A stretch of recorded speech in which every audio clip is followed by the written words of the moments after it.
Hey, thank y'all so much for watching my channel. So for today I decided to film outside because it is super nice out here, and my eldest daughter just had her birthday, so she has some friends over and they're a little loud, so I figured out here was a little better. So if y'all hear the sounds of nature or lawnmowers or people working on their house, that is I'm just doing this outside. So on today's Still Missing, I will be covering the, as usual, three persons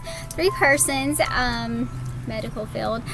And on the third one, I will be jumping in because I do have some insight and kind of some, I'm going to be using my medical expertise in this one just to kind of break down what exactly I think happened and is going on. You'll see when we get there, but I will be jumping in the middle and kind of explaining a few things as far as that goes, but let's get started. David Egg Heron was last seen in San Francisco, California on October 18, 2014. He has never been seen or heard from since, and few details are available regarding his case. David Curran is classified as endangered missing. He was 21 years old at the time of his disappearance, making him 24 today. He is described as a Caucasian male with brown hair and brown eyes, standing at 5'10" and weighing 185 pounds. His date of birth is unknown, and so are any aliases or nicknames. It is unknown what David was last seen wearing. David has a tattoo of an atom on his left arm, which looks like 5 legs connected to a pentagon shape, with a 6 line sticking out of the pentagon. If you have any information regarding the whereabouts or case of David Curran, please contact the San Francisco Police Department listed below.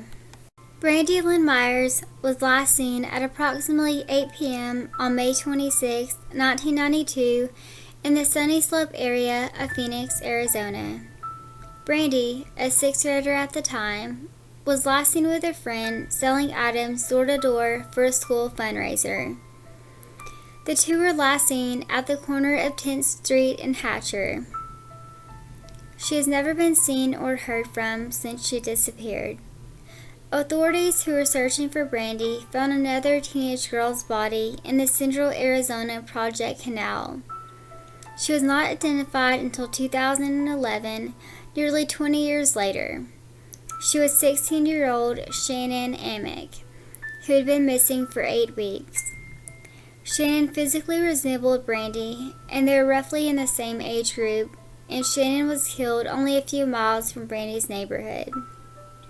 The last time Brandy was seen, she was 2 doors down from Brian Patrick Miller's residence and walking in that direction. In January of 2015,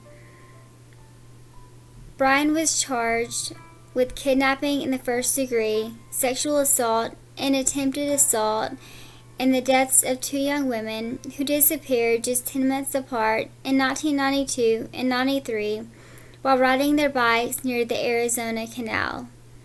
Their bodies were found inside of the canal. DNA links Miller to the crimes. He is considered a suspect in Shannon's murder as well. Police asked the prosecution to charge Miller with Brandy's murder, but prosecutors declined, citing insufficient evidence. Brian Miller has a record of violent offenses dating back to 1989. Brian Miller could face the death penalty regarding the death of the 2 girls found in the canal. Brandy's mother describes her as very trusting and naive teenager, and she believes her daughter may have been attacked by someone that she had known. Brandy's mother has since moved from Arizona, but continues hope for resolution in her daughter's case. It remains unsolved, and foul play is suspected due to the circumstances involved. Brandy Lynn Myers is classified as a non-family abduction. She was 13 years old at the time of her disappearance, making her 39 today. She is described as a Caucasian female with blonde hair and blue eyes. At the time of her disappearance, she was 4'9", weighing 175 pounds. Her date of birth is March 13th, 1979. Brandy has a scar on her left cheek and upper left knee. She also wears glasses. She was last seen wearing a green t-shirt, a denim skirt, and pink high-top tennis shoes. Brandy had been diagnosed recently with a brain damage injury. If you have any information regarding the whereabouts or case of Brandy Lynn Myers, please contact the Phoenix Police Department or the National Center for Missing and Exploited Children listed below. Toni Lee Sharpless was last seen in Glenway, Pennsylvania at 4:45 a.m. on August the 23rd, 2009. She had left her home in West Brandywine Township, Pennsylvania, to go out with a friend that night. She had been up for 36 hours after leaving her nursing job. They originally went to a nightclub where they met a pro basketball player and then went to a house party at the 1300th block of Bow Barn Drive. Toni and her friend were asked to leave the party after Toni had an argument with another party member. She had poured an entire bottle of champagne on the person's floor. Upon leaving the party, Toni was angry and crying. The last activity on Toni's cell phone was at 3 a.m. when she sent her 12-year-old daughter a text message. Both Toni and her friend had consumed large amounts of alcohol, which Toni was not supposed to do due to the medication that she had been taking. So as we know that Toni and her friend were consuming very large amounts of alcohol on that night. They were taking shots, they were doing pineapple vodkas, they were drinking champagne. And Toni's friend states that upon arriving at the residence for the house party, that Toni was seemingly normal. She wasn't acting erratic in any sort of way. So the friend went outside and she was in the swimming pool, and then she got called back into the house because Toni was creating a scene. Apparently Toni was being very argumentative. She had poured an entire bottle of champagne on the gentleman's floor at the house, and her friend states her pupils were extremely noticeably dilated. Now we know alcohol is a depressant and will not cause your pupils to dilate. Neither will pain medications or benzodiazepines, and those include Xanax, Klonopin, or Valium. So none of those will cause dilated pupils. Things that will, however, cause dilated pupils will be LSD, which is acid, methamphetamines, meth, or cocaine. Now, in my medical and being in the addiction medicine field, I would have to definitely say that she either consumed meth or cocaine via the nasal route, which can extremely flip a person like this almost instantaneously, because there's so many veins in the nose that just get right into the bloodstream.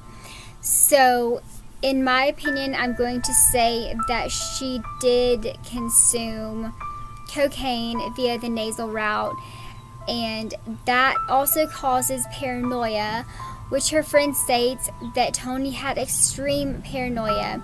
And on the drive home, after being asked to leave the party, Toni became, very kind of hypersensitive to the fact, and kind of saying that her friend was laughing along with the partygoers at her. So she stated that that Toni seemed very paranoid. So thus asking her friend to get out of the car. And that's why I think that cocaine via the nasal route is the culprit here as far as the reasons behind Toni's behavior. Now, she did text her daughter, and this is the last communication from her phone, at 2:45 a.m. Because her daughter could not sleep, and she said, "Don't worry, baby, just try to go to sleep. I'll be home soon." And this is before that incident occurred. So as you can tell, she was seemingly normal, and then boom, it just changed like a light switch. Now, yes, she does have bipolar, and it doesn't just automatically just boom, like, oh, you're just like that, with your pupils dilated. Bipolarism does not cause dilated pupils. So there we go with that. After leaving the party, Toni and her friend had only driven a few blocks when they got into an argument over Toni's ability to drive and the fact if she was sober enough to drive. Toni has a 2008 conviction for driving under the influence. Toni immediately stopped the car and demanded that her friend get out of the vehicle. Upon exiting, Toni drove off. Toni was driving a black four-door 2002 Pontiac Grand Prix GT with tinted windows and Pennsylvania license plate number DND7772 at the time of her disappearance. Her car has never been located. The license plate number got ran in Camden, New Jersey on September 8, just 2 weeks after Toni vanished. But this car that ran the vehicle license plate was actually a parked police car that had the technology to run plates on cars. Several days passed before Pennsylvania police were notified that the car was missing, and they were unable to locate the car after several attempts. Toni's cell phone remains missing and had been cut off at approximately 4 a.m. the day she disappeared, as her friend tried to call her several times. According to Toni's friend, her and Toni were low on gas the night of the party, and it is possible that she ran out of gas or turned in the other direction to get some. There are clusters of sightings reported in Lancaster, Pennsylvania, Philadelphia, Pennsylvania, and Camden, New Jersey after her disappearance. All of these took place in areas known for drug and prostitution activity. None of the sightings have been confirmed. A private detective hired by Toni's family believes she may have gotten involved in drugs and possibly the sex trade. She had had a problem with drugs in the past. The friend that went out with Toni the night she disappeared and others at the party have all been ruled out as suspects. Since Toni's disappearance, there has been no activity in her bank accounts or credit cards. At the time, she lived with her mother and stepfather and was a single mother and worked as a nurse in the infectious disease center at Lancaster General Hospital. It is uncharacteristic of Toni to leave without warning, as described as a devoted parent who would never abandon her child. Her case remains unsolved. Toni Lee Sharpless is classified as endangered missing.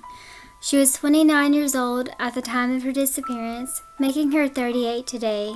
She is described as a Caucasian female with reddish-brown hair and blue eyes, standing at 5'5" and weighing 135 pounds.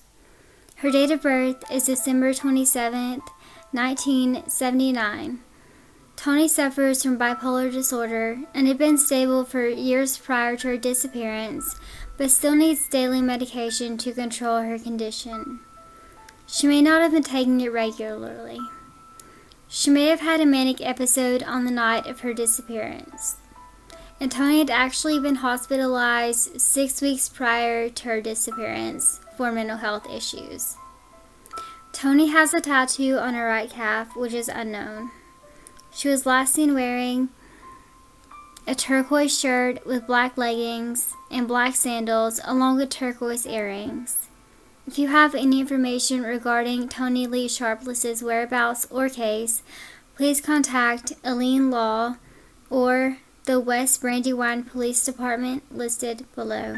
Thank y'all so much for watching my channel. Don't forget to like and subscribe and hit that notification bell below so you know when I upload my next video.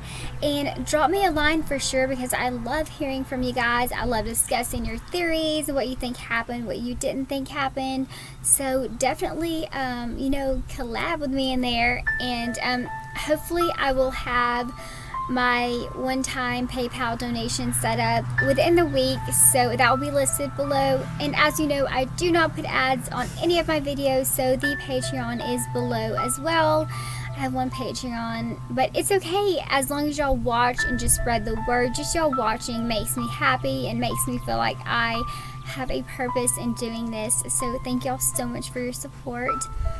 And I look forward to seeing y'all on my next video. Catch you guys later.